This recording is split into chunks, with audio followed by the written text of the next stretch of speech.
Hey everybody, this is Todd Frazee, and this is the video tutorial for the CAD work to be done on the S60-137 axle part.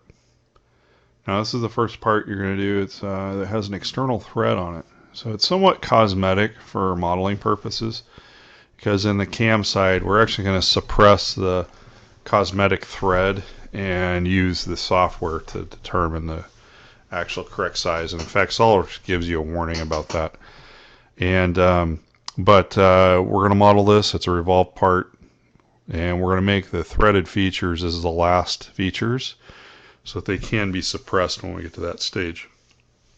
Now you will have to look up what is the major diameter of the correct thread in order to model this first, and we're going to do that right now. So if we go to our drawing of the S60-37 axle, we see I have threads on both sides, and it's called out 2 times as a 632 UNC 2A thread.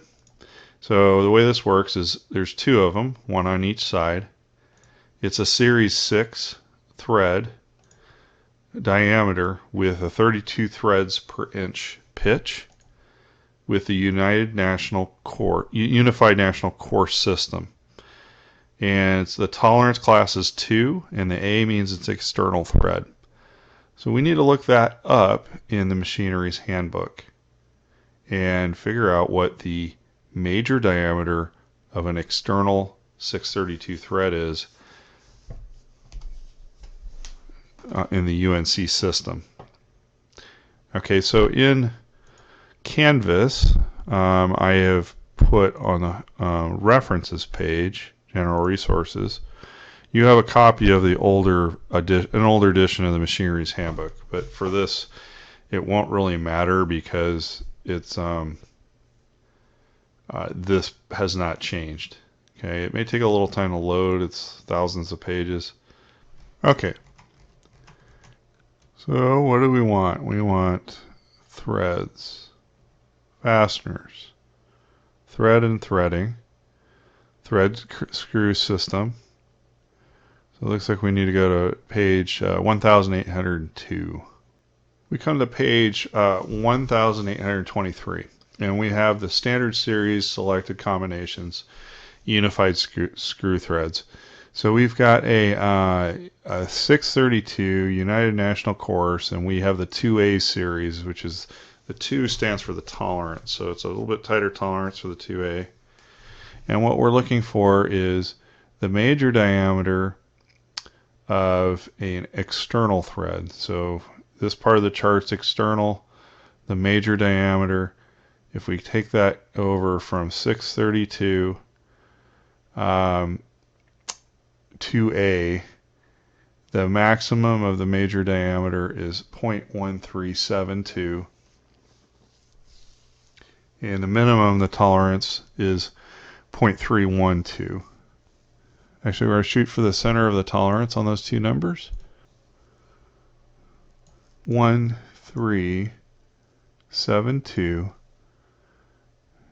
and we subtract 0.1321 from that number. The difference in between is 5 thousandths. Divide that by 2, and we'll add that to the smaller number, 0.1321, which gives us 0.346. So we'll round that up to 0.34 as the number we're going to use. So we're going to use 0.134. Alright, so we go back to SolidWorks, and we're going to create a new folder, or a new part, and we're going to again make our standard planes visible, and we're going to sketch on the front plane. And we're going to take our line tool, and we're going to draw the perimeter of the part. So let's start over here on the left. We're going to go to the right quadrant. We're going to go up. We've got one threaded step. We go straight up. We got the center boss. Down, over, down again, and back to where we started. Okay, so let's take the bottom center line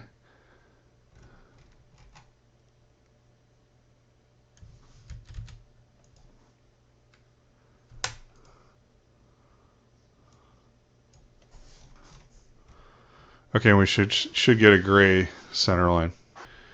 Okay, so I'm going to create a center line from the center of the top line to the center of the midpoint of the second line. And then we can make a relationship between that so that it's vertical, and then make a relationship that it's coincident or collinear to the center axis. And what that does is build in symmetry for the overall length of the part and for this shoulder. Now I want to select the shorter two legs, and we want to make those collinear, and we want to make those equal in length also, so we only have to dimension one side. Alright, so we go back to our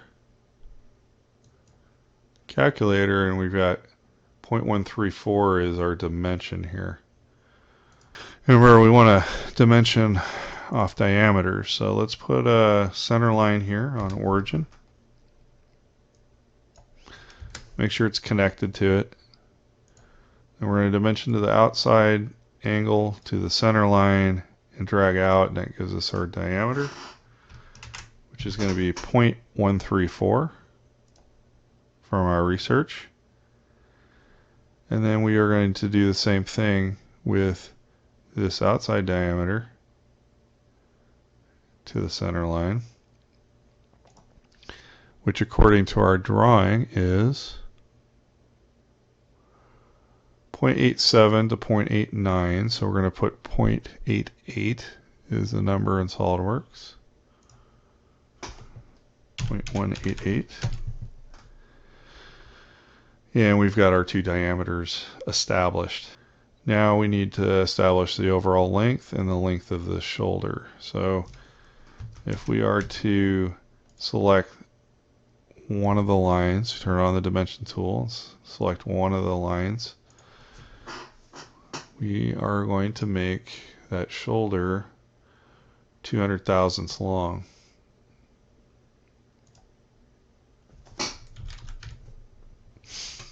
Okay, so that's bound by symmetry with our collinear and our equal relations. And now the way the drawing handles it is the overall length is a stack of those dimensions. So we need to put in the dimension of the shoulder in the center, and it is 1/2 inch, so 0.5. Alright, so we have our main feature that we're going to revolve modeled. The only thing we should have to do to get our sketch fully constrained is we now take the center line that we had here, and we merge the ends with the part itself. Alright, so let's go to a 3D view.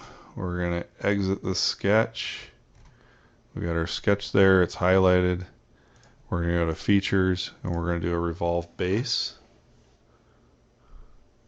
And we're going to select our rotation center and do 360. Okay, so there you have the main feature. We don't have the threads, we have the main feature. Alright, so now let's go in and put the threads in.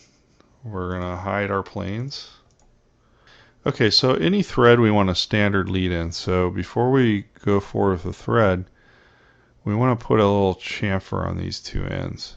Okay, so it's not explicitly called out on the drawing, but we're going to do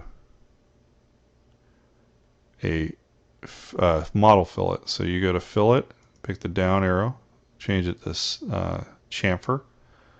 We select our two edges we want to chamfer, and we need to tell it a size. So it's going to default to a symmetrical chamfer, at 45 degrees, and we want ours to be 0.01, so 10 thousandths chamfer. We select OK, and we get a little chamfer on both ends. Now we're ready to make our thread. So we're going to go to Hole Wizard, pick the down arrow, select Thread. It gives us a warning not to use the threads for machining. They're cosmetic. And you can either pick an edge that you're going to start with, or you can pick a plane. So I'm going to actually pick the diameter I want, which is the edge here. And it just automatically starts generating a thread based off that diameter. Okay, but it thinks it's an 80. So I'm going to first change that to 632, which is the size we're making. And you're going to see the thread get significantly coarser. Now you see it's defaulting to going all the way through our part here, which is not what we want. And also it's starting at the edge I selected, and would actually really start out in space here and come in. So I am going to put in an offset, and I want that to be flipped in direction, and it looks like it's defaulting to 0.39, which should be fine. It's clearly off the part and cutting into the lead-in. Now our other end condition, we can go blind, or we could do number of revolutions, but I'm going to do up to selection, and I'm going to select the face of the part where I want the thread to stop. And you notice it's actually still digging into the part. It put the last edge of the thread on the other side of what I selected. So I'm going to select offset, and I'm going to see if the default setting works, but I'm going to put reverse direction. And it's not quite right. I don't want it to terminate there. So I'm going to put an offset. I'm going to reduce that to 0.02. Again, this is cosmetic, so that looks pretty good. It's terminating close to the edge there.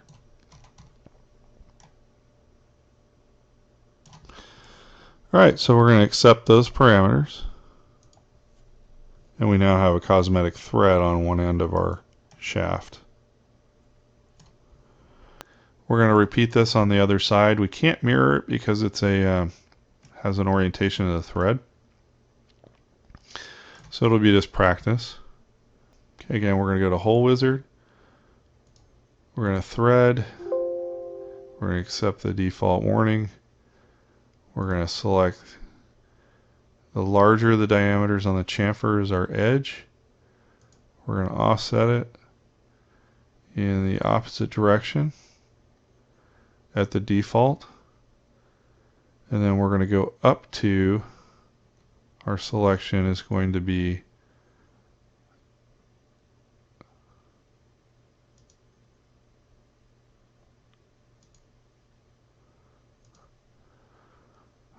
the surface of the center of the shaft.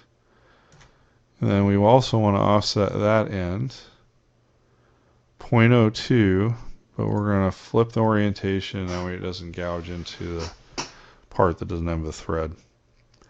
Make sure we're still on inch, and that we're making a 632 thread still. Select that, and we should have our second thread.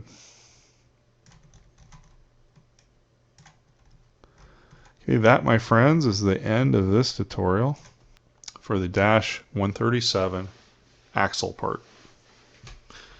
All right, we'll see you on the next one.